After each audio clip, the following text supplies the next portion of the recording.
Hello everyone, this is Dr. Kiran Kolabure and this is my very first video. These videos are very much beneficial for all the BMS students as this is explained according to their exam point of view. So let's start the main topic, the very first topic, esophagus. I'll be covering three main topics in this video, that is anatomy, physiology and histology of esophagus. So let's start. Introduction and anatomy of esophagus. Before going to introduction, I'll just name the parts over here. These are pharynx, this is esophagus, and this is diaphragm, and this is stomach. Okay. It's a narrow muscular tube of about 25 centimeter long, starting from the lower border of the pharynx till the cardiac end of the stomach. This is the esophagus that is about 25 centimeter long. Forms the passage between the pharynx and the stomach. Esophagus forms the passage between the pharynx and the stomach, as I explained to you earlier. Tube is flattened anterior-posteriorly, lumen is kept collapsed. The lumen of esophagus is kept collapsed. Only when the food enters into the esophagus, this expands. I'll explain you in detail in my physiology topic. Esophagus begins in the neck at the lower border of the cricoid cartilage. As I said to you, this is the pharynx, and esophagus starts from the lower border of the pharynx, that is from the lower border of cricoid cartilage. Continues with the lower end of the pharynx, as I said to you earlier, lower border of the pharynx. Descends in front of the vertebral column. So here are the vertebral column. Vertebral column are behind the esophagus, that is esophagus is superior and posterior parts of mediastinum is placed. Pierces diaphragm at the level of 10 thoracic vertebra. As I said, this is the diaphragm, and esophagus pierces into the diaphragm. If you relate this with the vertebral column, that will be at the level of 10 thoracic vertebra. And esophagus ends by the opening into the stomach at its cardiac end at the level of 11 thoracic vertebra. This is the cardiac end of stomach, and this is at the level of 11 thoracic vertebra. This is the end part of esophagus. Curvatures of esophagus. Esophagus is vertical, that is vertical, and shows two curvatures side to side, both towards the left side as explained in the diagram. First at the level of C5 at the root of neck, and second at the level of C7, that is 7th thoracic vertebra near the lower end. Constrictions of esophagus.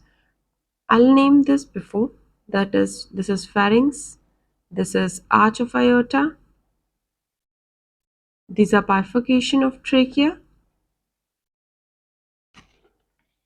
this is diaphragmatic ring,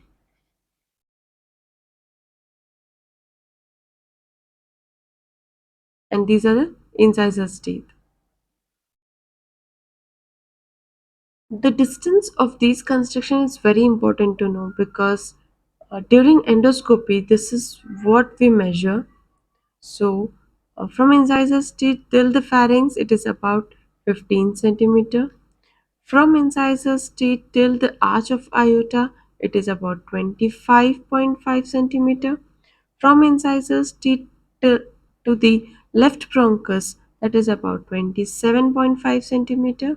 From incisors teeth till it pierces the diaphragm, that is about 37.5 centimeter.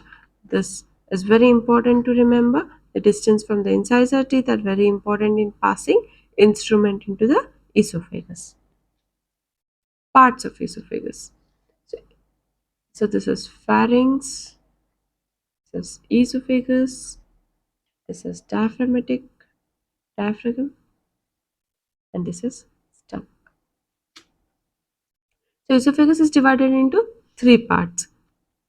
First is cervical part, that is from pharyngoesophageal junction it comes here, pharyngoesophageal junction, to the substernal notch, to the substernal notch, substernal notch. This is cervical part.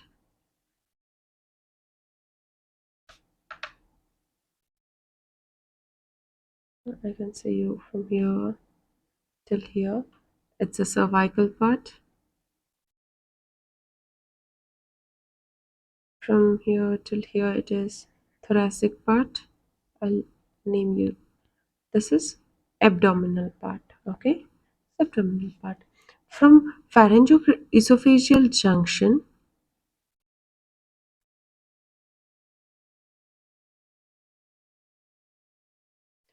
till the substernal notch, sternal notch is a cervical part. From substernal notch till the diaphragmatic diaphragmatic hiatus, where the esophagus pierces into the diaphragm, is the thoracic part, and the abdominal part starts from diaphragmatic hiatus till the cardiac end of the stomach. This is abdominal part. So physiological constrictions. As I said to you earlier, I'll be explaining about the lumen of esophagus kept collapsed, how the food enters into the esophagus, and that topic. This is a physiological constrictions, that is upper esophageal sphincter, and this is lower esophageal sphincter. The main function of esophagus is to propel ingested food materials from the pharynx to the stomach. Two physiological constriction sphincters, that is the upper esophageal sphincter and lower esophageal sphincter. They contact, contract, and relax in such a way that the ingested material without any obstruction moves towards the stomach. See, what is the main function of this sphincter is to keep the lumen closed. Okay, why these both are closed? Upper esophageal sphincter is closed because that prevents the entry of air into the esophagus during inspiration. Remember, okay? And lower esophageal sphincter is kept closed because that prevents the reflux of gastric juices into the esophagus.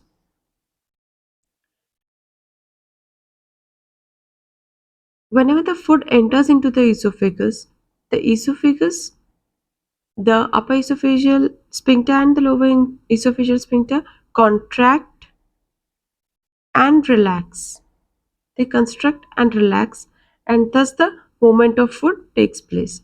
I'll explain in detail in my next slide. This is pharynx, esophagus, diaphragm, and stomach.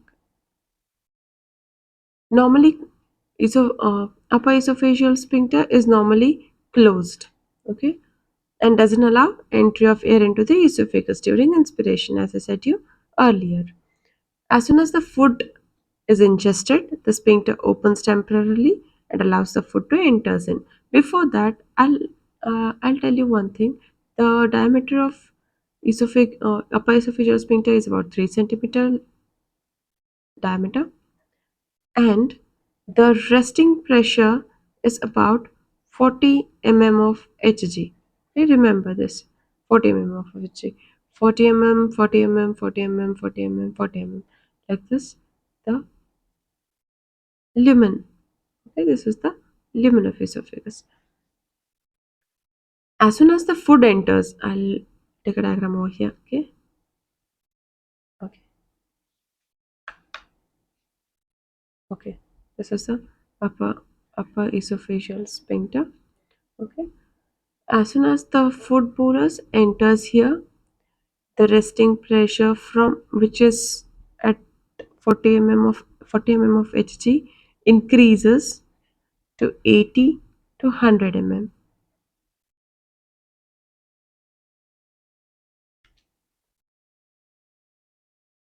Mean resting pressure is 40 mm. I explained you this. It always remains constricted and relaxes only for 2 seconds. Whenever the food enters into the esophagus, the sphincter relaxes only for 2 seconds during swallowing, and the pressure increases at 1080 to 100 mm of Hg. As the bolus enters the esophagus, there will be initiation of peristaltic wave. See, here the pressure increases to 80 to 100, then the food is here now. As this constricts, the foot comes down and pressure here decreases, pressure here increases, foot is here. As the pressure here comes down, the foot is here now. This constricts, pressure here increases, the pressure decreases, foot comes down, foot is here. This is how the initiation of peristaltic wave is started. Now coming to lower esophageal sphincter. I'm not going to name this every time, but for your convenience, this is okay. Lower esophageal sphincter remains closed during rest to prevent reflux of gastric content into the esophagus. As I said to you earlier, this remains closed. Both the sphincters remains closed. This prevents entry of air. This prevents entry of gastric juices into the esophagus. The normal resting pressure is about 40. Here it is 40 and here it is 20. Relaxes only during the swallowing and when the peristaltic wave is reached. As I said to you, as the bolus comes down, there will be an initiation of peristaltic wave. As this wave reaches here, the lower esophageal sphincter opens. Okay, but this is controlled by neural and hormonal influences. Okay, coming to blood supply.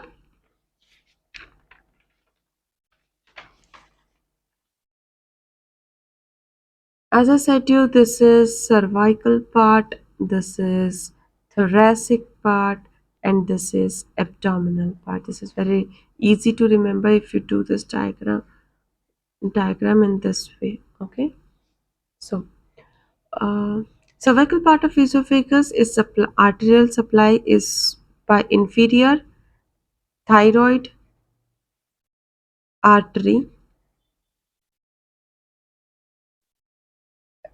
drains into branch of cephalic branch of cephalic vein, and lymphatic drainage is from deep cervical nodes. Okay, easy to remember. See, thyroid, cephalic, and cervical. Easy to remember. So, thoracic part is supplied by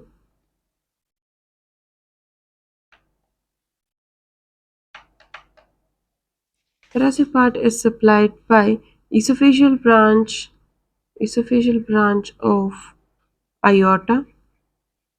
As you know, aorta lies somewhere here. That is how the aorta supplies. And venous drainage is from azygous vein. That is, azygous vein is somewhere runs like this. Okay. Then posterior mediastinal nodes, where the lymphatic drainage is from. Abdominal part is supplied by esophageal branch of left gastric artery.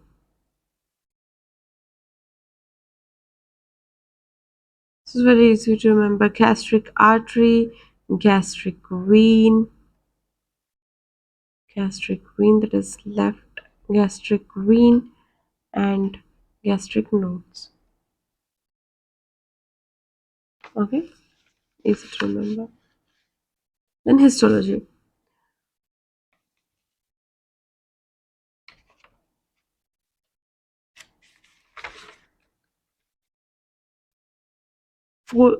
In histology, we can see four layers: mucus, submucosa, muscularis, externa, and adventitia. So first is mucosa. So this whole is a mucosa. This is stratified squamous non-keratinized epithelium.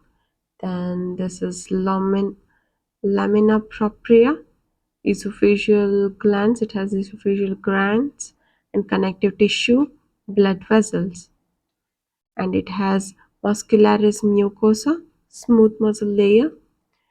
This is submucosa. It consists of mucus secreting esophageal glands, connective tissue, and all. This is muscularis externa. Okay, these are muscularis externa. This is inner circular, striated muscles, upper one third, mixed type, middle one third, smooth muscles, lower one third. And this is outer longitudinal cord. This is adventitia. So this is about all about the histology of esophagus. So we have completed anatomy, physiology, and histology of esophagus.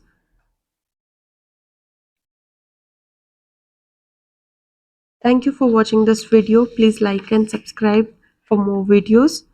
In my next part, I'll be dealing with the congenital esophageal atresia, esophageal perforation, and reflex esophagitis. Kindly support. Thank you.